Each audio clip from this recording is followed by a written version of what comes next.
Hello and welcome to the channel formerly known as Lug to Lug.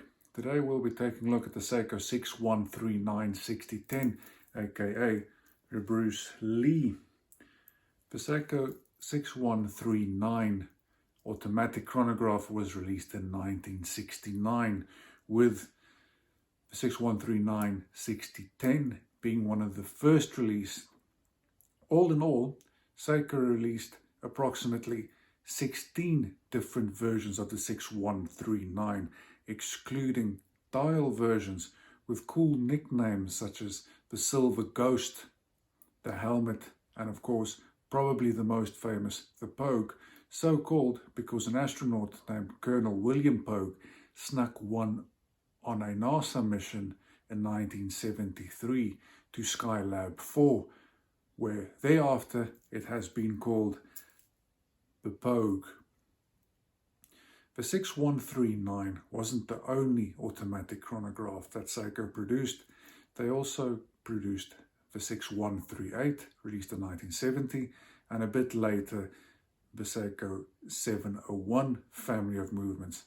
The 6139 and 6138 remained in production until approximately 1977. Some sources say that they were in production until 1979. The 6139 is a single 30-minute register automatic with a beat rate of 21,600 beats per hour and a power reserve of 45 hours. It lacks an active running seconds. Two versions of the movement exist, the 6139A and the 6139B. The B replaced the A in 1971. Export models had 17 joules, where domestic market models had 21. I assume that was to get around import restrictions and taxes. The debate still goes on who produced the first automatic chronograph. Seiko, Zenith, and a consortium of Hewer, Breitling, and Hamilton all released automatic chronographs in 1969. Zenith was the first to announce theirs in January with a working prototype. They humbly called this watch El Pimero, so the first. It became commercially available in July of 1969. Hewer released their Chronomatic at the same time, so July, with Seiko releasing their 6139 in May, the 22nd of May 1969 to be exact, with case-spec examples being found from February and March, and like I said, even an case-spec example being found from January. That coincidentally was the 6139-6010, aka the Bruce Lee. Seiko has never claimed to be the first, which in my opinion is a boss move. Now this is my Seiko 6139-6010, and this was produced in March 1970. It has a blue starburst dial. Indices are applied and loomed. Date window is at 3 and neatly framed in silver. The Seiko logo is applied, with the rest of the text on the dial being printed. Under the Seiko logo we find chronograph, automatic, printed in silver. At 9 we find water, 70-meter proof. The chapter ring is dark. It's a navy blue printed tachymeter. Minute markers run the outside of the dial, framing the dial in silver. The minute markers are printed in blue. No running seconds on this watch, as it is with all 6139s. The second counter is red, with the minute and hour hands polished silver, also loomed. 30-minute counter is at 6 in a recessed dial, printed in silver. Minute hand is in red. The diameter of the watch is 40mm, lug to lug is 43, and the lug width is 19. So recessed crown at 3, quick set date. Date is set with a short press of the crown and day is set with a long push of the crown. Day date wheel is in black with white lettering and numbers, except for Sunday, that's printed in red. On the right side of the case there are two pushes, top for start stop and bottom for reset. Crystal is mineral, protruding somewhat from the bezel and is flat. Now stainless steel case, screw down case back with the normal information. Seiko logo in the center with the Suva factory logo underneath that. On the outside, stainless steel, then we have the reference number, so 6139-6010, 6139 being the movement number. Waterproof. At the bottom we have the serial number and then we find Japan A.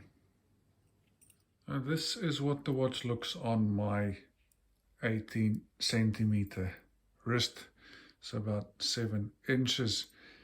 It sits quite comfortably as it is quite flat. The lug to lug ratio is quite compact, only being 43 and the diameter being 40, so the watch is quite square. Bracelet on this isn't original. And then the crystal, you can see here, protrudes slightly from the bezel and it's completely flat. Crown recessed there, it's just push and pull and it just goes into one position. Just want to make sure this isn't at midnight. No, it isn't. So with a light press of the crown,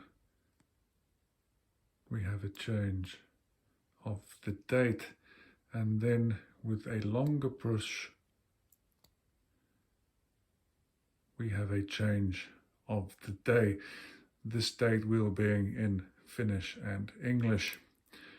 Top pusher starts the chronograph, same pusher stops, and bottom resets. Now I've been told, and I don't know how true this is, but something to look out for is original crowns have a dimple like this. It is easy to see why these watches are and were so popular, but as with most vintage watches, these can be a bit of a minefield. Now, things I watch out for is, has the watch obviously been fiddled with? Does the case back match the dial? Is it too clean? In other words, has it been over polished? These edges should be sharp. You should see the brushing. Okay, you can see the top of the case is brushed. They also, in my opinion, shouldn't be too clean. For example, this watch is 51 years old. There should be signs of wear and tear, but beware of pitting. And very important, that does it work? Does the counters reset? The value of these are between $400 and $500 US. And if you grab one with a bad movement, it's probably going to cost you as much as that to fix it. So if you are buying one, get a time grapher report if possible. This for me is where you can't beat Seiko. For a relatively little amount of money, you can buy yourself a great vintage piece with some serious horological significance. And I really wish Seiko would release an automatic chronograph that's affordable instead of releasing endless limited editions. Thanks for watching. This was The Watch Bungler.